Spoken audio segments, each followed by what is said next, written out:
over and not through. Miss Marple gave a brief moment of attention to all these people and returned to her knitting with a gentle smile upon her lips.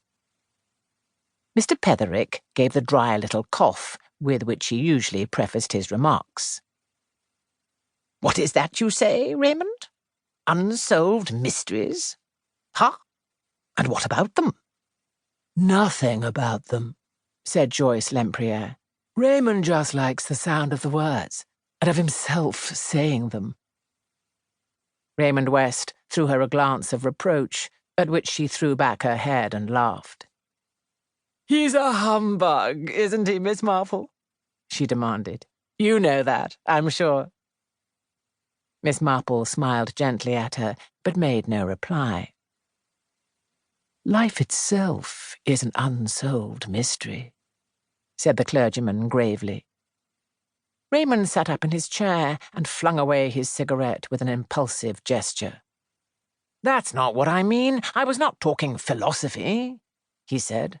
"I was thinking of actual bare, prosaic facts, things that have happened and that no one has ever explained." "I know just the sort of thing you mean, dear," said Miss Marple. "For instance, Mrs. Carruthers had a very strange experience yesterday morning.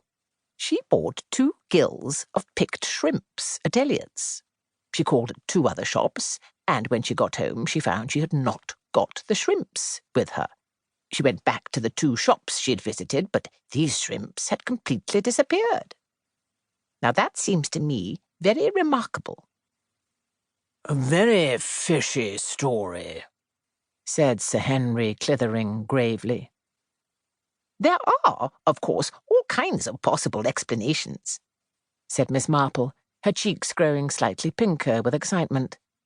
"For instance, somebody else—" "My dear aunt," said Raymond West with some amusement, "I didn't mean that sort of village incident. I was thinking of murders and disappearances, the kind of thing that Sir Henry could tell us about by the hour, if he liked."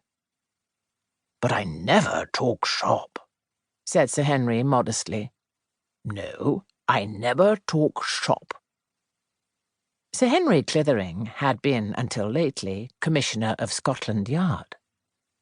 "I suppose there are a lot of murders and things that never are solved by the police," said Joyce Lempriere. "That is an admitted fact, I believe," said Mr. Petherick. "I wonder," said Raymond West, "what class of brain really succeeds best in unravelling a mystery?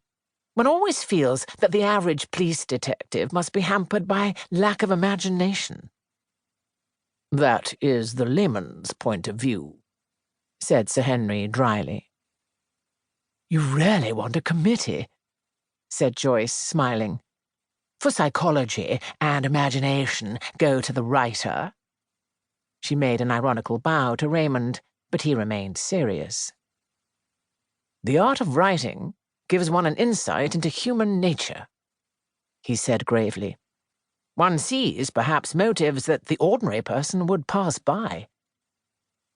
"I know, dear," said Miss Marple, "that your books are very clever, but do you think that people are really so unpleasant as you make them out to be?" "My dear aunt," said Raymond gently, "keep your beliefs. Heaven forbid that I should in any way shatter them." "I mean," said Miss Marple, puckering her brow a little as she counted the stitches in her knitting, "that so many people seem to me not to be either bad or good, but simply, very silly." Mr. Petherick gave his dry little cough again. "Don't you think, Raymond," he said, "that you attach too much weight to imagination? Imagination is a very dangerous thing, as we lawyers know only too well. To be able to sift evidence impartially, to take the facts and look at them as facts, that seems to me the only logical method of arriving at the truth.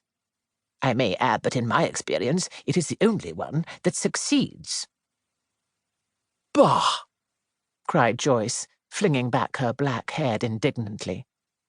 "I bet I could beat you all at this game. I am not only a woman,